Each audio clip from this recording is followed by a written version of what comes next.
No, it's rather a scattergun approach. The largest item, which accounts for about 71 billion Hong Kong dollars, or half of the budgeted deficit, is a $10,000 handout to every Hong Kong permanent resident.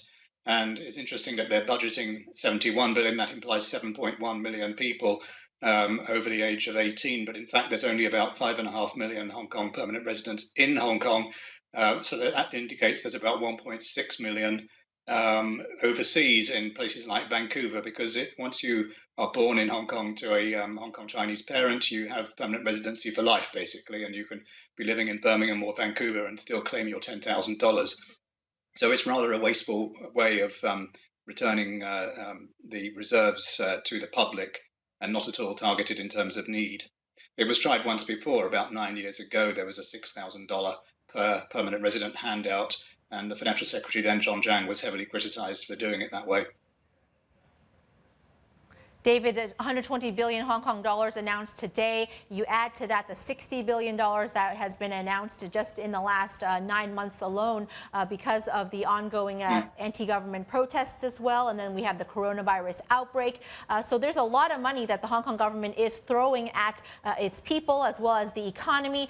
You mentioned the $70 billion for the cash handout. I want to point out that there's this $450 million for the promotion of the rule of law. What do you make of that? Does that have something to do with the fact that we do still have protesters out on the street unhappy with the government? Yes. And maybe a promotion in that respect? Well, I mean, I think people understand what law is and what the rule of law should be. It's the government that sometimes has trouble with that concept. It's true that the protests form a backdrop to this, and so does the forthcoming Legislative Council election, which will take place in September, because the district council elections, the pro-government candidates got basically wiped out. There's about 90% of the successful district councillors were pro-democracy candidates. So this $10,000 per voter in Hong Kong is one way to try to buy favour.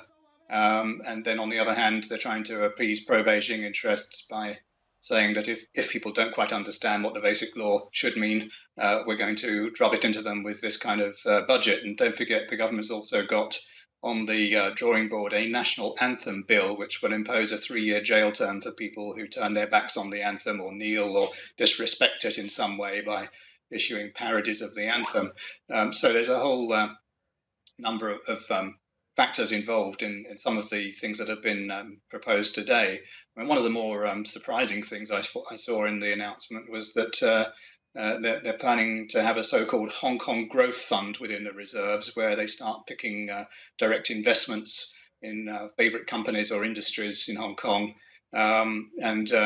That's basically the government picking stocks with taxpayers' money. It shouldn't be happening, and it's another sign of the ongoing trend away from free markets and towards more central planning in Hong Kong, mainland style.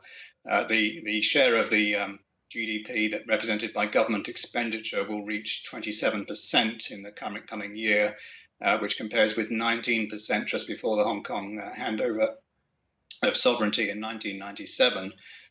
So they've deviated from the original small government, big market approach. David, we got about 30 seconds left. The government has warned that the impact from coronavirus could be worse than the SARS outbreak 2003. What do you think? Oh, I think that's certainly the case, because during SARS we didn't have the as many restrictions on movement of people, and also just closure of events being cancelled and facilities being closed. So that will have a big impact on this year's economic output, it's an ongoing issue. They've closed the schools until the end of April, basically, even though Singapore has kept its schools open and has not suffered any major outbreaks because children are quite resistant to the virus. So I think Hong Kong needs to look across to its neighbour, which is also a densely populated city, which has the similar numbers of cases, and wonder why is it they've kept their schools open and not had this problem. Hey everybody, it's Hadley Gamble from our new CNBC Middle East Bureau in Abu Dhabi. Thanks for stopping by. Now, to watch more, you can try one of the videos that just popped up on your screen. And don't forget to subscribe.